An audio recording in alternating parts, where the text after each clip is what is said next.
Romanos capítulo 10, vídeo 4. Mas nem todos têm obedecido ao Evangelho, pois Isaías diz: Senhor, quem creu na nossa pregação de a sorte que a fé é pelo ouvir e ouvir pela palavra de Deus. Então, o Evangelho, deve ser pregado a todos, mas nem todos obedecem ao Evangelho. Você vê que o Evangelho tem uma forte dose de obediência, como está escrito em Atos 17. Deus ordena que todos os homens se arrependam. Então, é uma ordem que nem todos conseguem obedecer. Então, os judeus, não crendo, a maioria deles, comprovava a eficácia, a verdade da profecia de Isaías, quem creu na nossa pregação. De sorte que a fé é pelo ouvir da palavra de Deus, ouvir com eficácia. Não é só escutar, ouvir a mensagem da salvação pela pregação. Então, a pregação tem que ser coerente com a palavra de Deus, ouvir de um modo que leve à fé, que leve a entendimento. Ouvir com fé é diferente de ouvir mecanicamente, é diferente de escutar. Às vezes a pessoa escuta. Eu já chorei diante de Deus por pessoas que me escutaram por anos e nunca tomaram decisão, nunca tiveram, parece, o coração iluminado. E aí muitas vezes eu me questiono: Deus, deve ser minha pregação não está legal. Deus tem misericórdia, faz com que a minha pregação seja eficaz.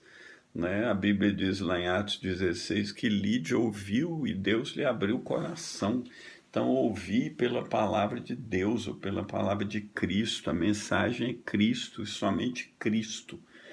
Qual é o teste se alguém ouviu o Evangelho? Primeiro, obediência, humilhação. A obediência, a humilhação leva à ação. Leva a um ato de renúncia ao pecado, leva a um ato de agradar a Deus, leva o ato de aceitar qualquer ensino verdadeiro. Leva também uma alegria, pés formosos, que traz boas novas de grande alegria. Como eu disse antes, o coração explode, o coração crê, a boca explode, e explode muitas vezes de alegria, emoções. Leva a pessoa a amar a Deus de todo o coração, que lê a Bíblia, amar os irmãos, como João falou. Se alguém não ama os irmãos, não conhece a Deus. E, para terminar o capítulo, mas digo, versículo 18: porventura não ouviram? Sim, por certo, pois por toda a terra saiu a voz deles e as suas palavras até os confins do mundo. Então, o Paulo está dizendo que os judeus ouviram o Evangelho desde o princípio da fundação do mundo. E as palavras de Deus ecoaram, anunciando Cristo. Eu fiz uma pregação sobre Jesus: eu sou o que sou, e eu sou o Messias. Você vê tanto de profecia, promessa que estão lá. Eu registrei, sei lá, e tem muitas outras que eu não escrevi. Você gastaria bastante tempo anotando profecia por profecia, palavra por palavra, que foi pregada, desde o princípio da fundação do mundo, e foi por toda a terra. Então a palavra de Deus tem ecoado. Versículo 19: mas digo, porventura Israel não soube? Claro que Israel soube. É o que me inculca, nos opositores de Jesus, é que eles não examinavam as suas próprias escrituras. Eles falam: examine e vê se pode vir um profeta da Galileia. Mas estava profetizado que da Galileia, o povo que estava em trevas viu grande luz. Estava falando da Galileia. Claro que Jesus não nasceu na Galileia, ele nasceu em Belém de Judá, mas eles também não investigaram.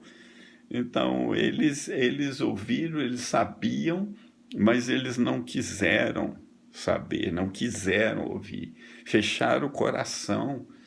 E primeiramente diz Moisés, no 19: eu vos porei em ciúmes com aqueles que não são povo, com gente insensata vos provocarei a ira. Aí está falando do gentio, eles já estavam furiosos com Paulo. Quando Paulo está pregando lá e fala que ele ia aos gentios, eles falavam: mata, mata, não convém que ele viva, por causa dos gentios, né? E Isaías ousadamente diz, falando dos gentios: fui achado pelos que não me buscavam, fui manifestado aos que por mim não perguntavam. Interessante.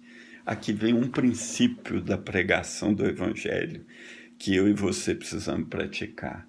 Nem sempre os que aparentemente estão indo às igrejas, estão lá ouvindo de um modo religioso e não estão mudando de vida, são aqueles que Deus se deixa achar. Muitas vezes ele se manifesta os que nem perguntam por ele.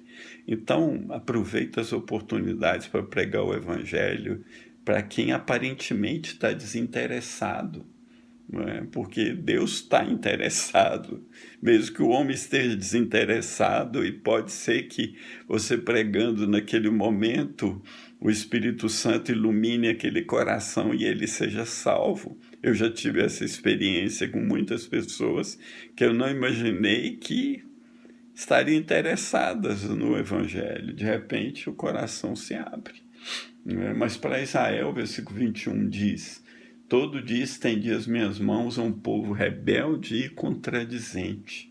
Né? Então, de novo, o Velho Testamento falava da salvação, o Velho Testamento falava da salvação dos gentios, o Velho Testamento falava da rejeição de Israel, estava tudo escrito, né? Moisés falou sobre a igreja, falou sobre os gentios, falou de gente insensata, e isso fez só eles ficarem irados, né? Isaías falou de um modo muito forte, né? Que ele falou, um povo que se tornou rebelde, obstinado, desobediente, difícil de persuadir, duro, contradizente. É tão forte que a profecia de Isaías, quando Jesus cita: esse povo está endurecido, né? Eu falo por parábolas para que ouvindo não ouçam, para que vendo não vejam, e eu os cure, porque o coração está endurecido. Essa profecia de Isaías é citada nos evangelhos, se não me falha a memória, por 3 ou 4 vezes. Você vê o estado que Israel chegou. Então, aqui, nesses textos, né, toda a ação aqui, do 19 até o 21, é de Deus. Eu vos porei em ciúme, eu fui achado, eu fui manifestado, eu estendi as minhas mãos. Então, Deus está fazendo, a ação da salvação é de Deus. A ação do homem é de crer, como Deus toca, ou é de endurecer, né? E como quando Estevão pregou, eles endureceram, eles rangeram os dentes e apedrejaram Estevão. E aí Deus estava estendendo a mão para eles, e Jesus chora sobre Jerusalém. E nada, né? Então, qual é a aplicação aqui do capítulo 10? Primeiro, ele continua mantendo uma unidade da Bíblia, né? O Velho Testamento e o Novo Testamento mostram o mesmo plano de salvação de Deus, né? E a mesma incredulidade e dureza dos judeus reforça a soberana escolha de Deus versus a responsabilidade humana. A oposição do Evangelho, ela vem da confiança em tradições e se apoia sempre na justiça própria, né? A igreja do primeiro século começou muito bem, tendo oposição dos judeus, tendo perseguição de Roma, até que Constantino institucionalizou a igreja. E a igreja entrou por uma idade, um período de trevas, e se tornou contradizente, oposto da primeira, até que o Espírito Santo sempre iluminou na história homens para trazerem mudanças, né? Citando alguns: Savonarola, os Valdenses, John Wycliffe, John Hus, Lutero, Calvino, os peregrinos, Whitefield, Wesley, Charles Spurgeon e outros foram perseguidos pela igreja tradicional, né, adaptada, formal, endurecida, mas eles pregaram o evangelho. Quanto à igreja endurece, o que você faz quando a igreja endurece? Que Deus faz quando a igreja fica dura? Ele põe a gente em ciúme com outro povo. Ele aviva sua obra em lugares menos esperados. Então a gente tem cuidado para que nossa igreja ou a congregação local da qual fazemos parte não se torne, tem nome de que vive, mas está morta, como está escrito em Apocalipse. Cuidado com a doutrina que você prega e ensina. Cuidado para você não resistir ao Espírito Santo, como os judeus fizeram. Né? Tenha um batismo de humildade. Testa tudo pelas Escrituras como um todo. Vigia, retém o que é bom. O melhor de tudo é que Deus nos consola e Deus continua sendo o mesmo, e o propósito eterno de Deus que fez Jesus nosso Senhor continua firme, e Ele está avançando o reino dele, independente de mim e de você.